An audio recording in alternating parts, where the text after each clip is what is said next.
is the third round, and 2 out of 2, so probably this is my best start ever, but I still need to be focused and keep going. This time I'm playing with white. Let's see how it goes. I play e4, as I always do, and my opponent this time reply with e5. Last time we played the Sicilian, this time is a king's pawn opening.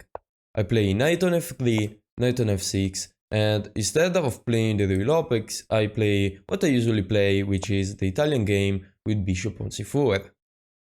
Now my opponent replies with bishop on c5, so I can't play my beautiful line with knight on g5, which is not the free lever, it's called the knight attack, which could be played after knight on f6.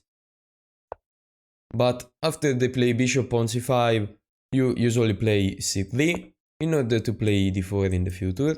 My opponent replied with knight on f6, and I could play d4 now, which is an opening that I usually play, although this leads into a really drawn middle game, because we played a lot of pieces and we end up with opposite colored bishops.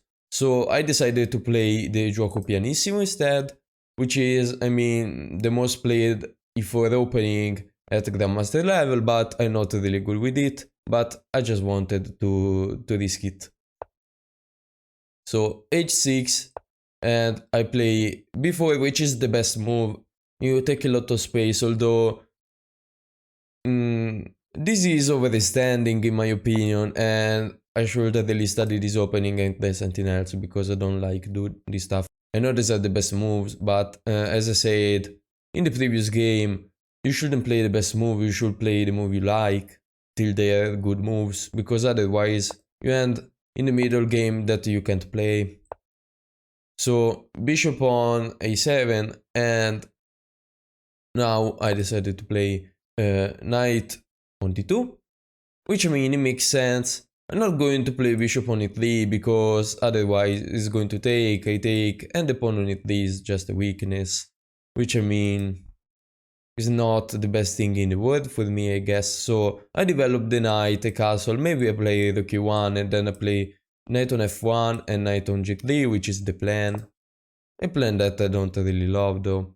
So in this position, instead of castling and going for the same position, since I always lose when I castle and go for that plan, I decided to play queen on b3, knowing that queen on b3 is not the best move, although I thought it was a move that could cause some problems, but it's really not, honestly. My opponent castle, I castle, and now he plays queen on e7, which it makes sense, just developing the queen and then to connect the rook.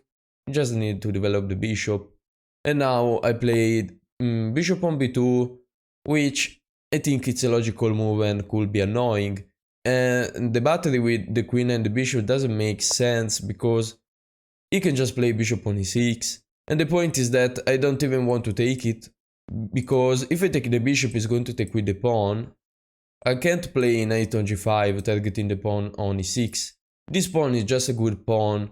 The f-file opens for him, and now he can maybe try to push d5. So I basically play this move, but my plan doesn't even work. So I should try to do something else instead of queen b3. Now I played rook on e1 in order to play d4, because let's say, I don't know, plays a stupid move.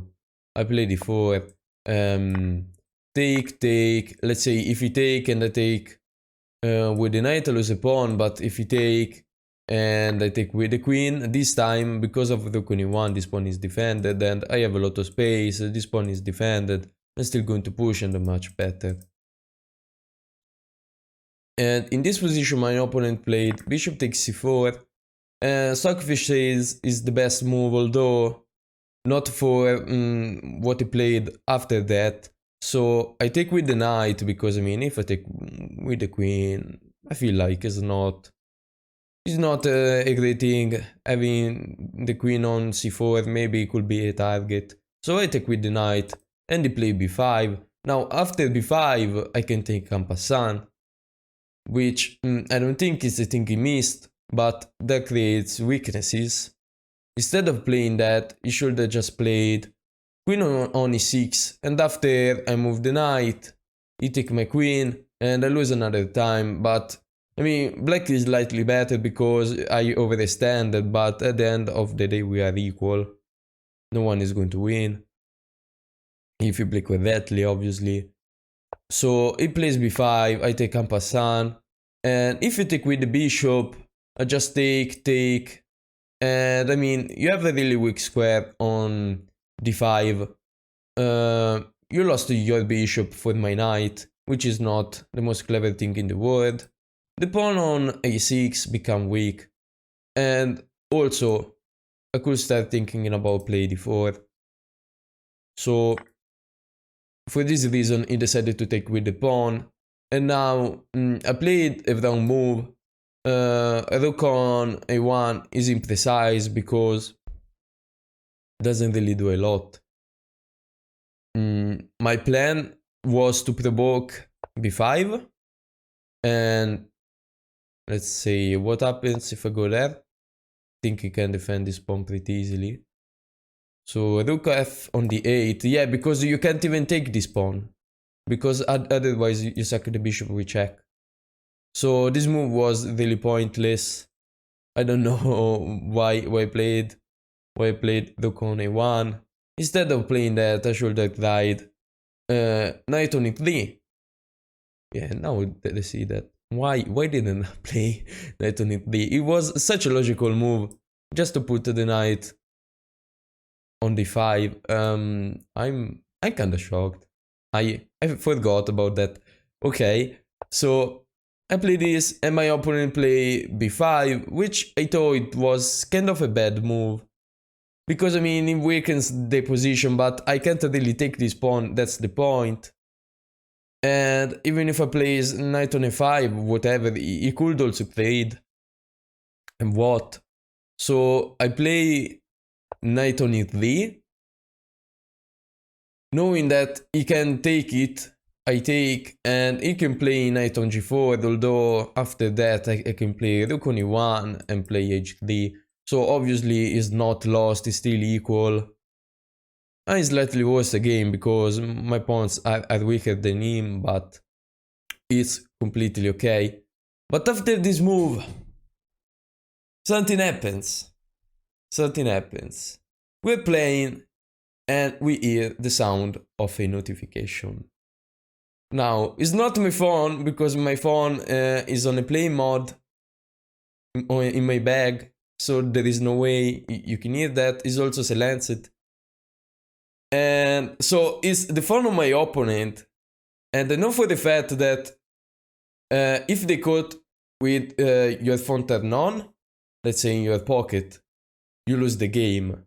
So after I hear the sound, I'm still looking at the board, pretending I didn't even hear that, so we can keep playing the game because I don't like winning this way, it's stupid. But the arbiter was really close. He comes to the board and he said, I have your phone, you're out. and I actually told the arbiter that I was completely fine with keep going with the game.